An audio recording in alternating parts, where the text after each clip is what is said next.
Hello. നമ്മുടെ അതിർത്തിയിൽ India Pak പ്രശ്നം എന്താണെന്ന് നമുക്കെല്ലാവർക്കും അറിയാം.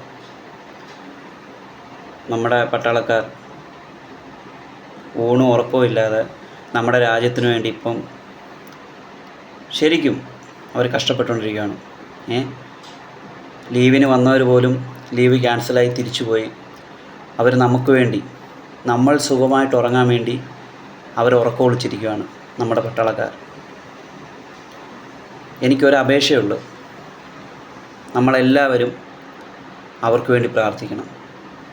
നമ്മളിങ്ങനെ ഇരിക്കണമെങ്കിൽ, നമ്മളിവിടെ സന്തോഷമായിട്ടിരിക്കണമെങ്കിൽ, നമ്മുടെ ഫാമിലിയുടെ കൂടെ ഹാപ്പിയായിട്ട് കിടന്ന് ഉറങ്ങണമെങ്കിൽ അവർ നമുക്ക് വേണ്ടി കാവലിരിക്കണം.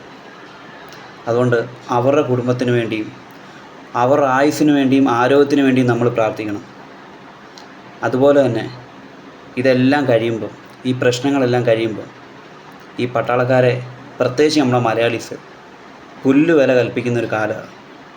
റിട്ടയർഡായി വന്നവരെ മൈൻഡ് പോലും ചെയ്യാറില്ല. അങ്ങനെ ആകരുത്.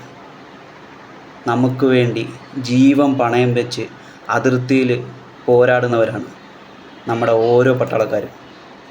അതാരും മറക്കരുത്. നമ്മുടെ രാജ്യത്തിന് വേണ്ടി നമ്മളെല്ലാവരും ഒറ്റക്കെട്ടായിട്ട് നിൽക്കണം. ഇനി ഈ പ്രശ്നങ്ങളെല്ലാം കഴിഞ്ഞാലും ആ പട്ടാളക്കാർക്ക് കൊടുക്കേണ്ട റെസ്പെക്റ്റ് നമ്മൾ കൊടുത്തിരിക്കണം. അത് നമ്മൾ ഓരോ ഇന്ത്യൻ പൗരൻ്റെയും കടമയാണ്.